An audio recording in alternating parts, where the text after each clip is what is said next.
BJP ಅವರಿಂದ ರಾಮನ ಹೆಸರು ದುರುಪಯೋಗ ಪಡಿಸಿಕೊಳ್ಳಲಾಗ್ತಾ ಇದೆ. ಯಾಕೆ ಎಲೆಕ್ಷನ್ ಆದ್ಮೇಲೆ ರಾಮ ಮಂದಿರವನ್ನ ನಿರ್ಮಾಣ ಮಾಡಬಹುದಾಗಿತ್ತು ಅಂತ ಹೇಳಿ ಈಗ ಮಾಜಿ ಸಚಿವ ಆಂಜನೇಯ ಟೀಕೆ ಮಾಡಿದ್ದಾರೆ. ಓಟ್ಗಾಗಿ ರಾಮನನ್ನ ಬಳಸಿಕೊಳ್ಳಲಾಗ್ತಾ ಇದೆ.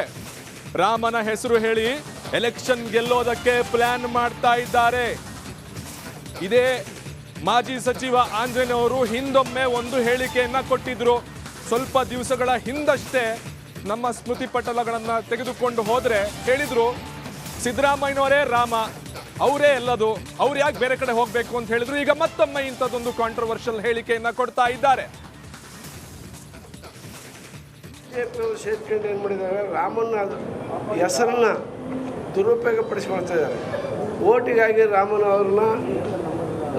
ನಾಮವನ್ನು ಬಳಸ್ಕೊಳ್ತಾ ಇದ್ದಾರೆ. ಇನ್ನೂ ಪೂರ್ಣ ಆಗಿಲ್ಲ ಏನೋ ದೇವಸ್ಥಾನ.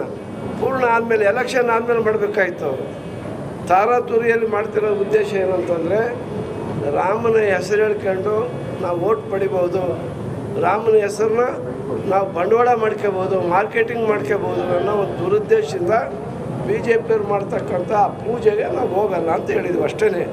ನಾವೇನು ರಾಮನ ಪೂಜೆ ಮಾಡಲ್ಲ ಅಂತ ಹೇಳಿಲ್ಲ, ನಾವು ಹಿಂದೂಗಳು ಅಲ್ಲ ಅಂತ ನಾವೇನು ಹೇಳಿಲ್ಲ. ಅವರೇ ಹೇಳ್ತಾರೆ ಬೇಕಂತಲೇ, ಇವರು ಹಿಂದೂಗಳಲ್ಲ, ಹಿಂದೂಗಳು ವಿರೋಧಿಗಳು, ಇವರೇ ಸೃಷ್ಟಿ ಮಾಡ್ತಾರೆ. ಯಾರು ಹಿಂದೂ ವಿರೋಧಿಗಳು? ನಾವೆಲ್ಲ ಹಿಂದೂಗಳಲ್ವಾ? ನಾವೇನು ರಾಮನ ಭಕ್ತರಲ್ವಾ? ನಾವೆಲ್ಲರೂ ರಾಮನ ಭಕ್ತರೇ, ನಾವೆಲ್ಲ ಹಿಂದೂಗಳೇ. ಅವರು ಹಿಂದೂ ಧರ್ಮದ ಮೇಲೆ, ರಾಮನ ಮೇಲೆ ರಾಜಕೀಯ ಮಾಡ್ತಾ ಇರೋದ್ರಿಂದ ನಾವು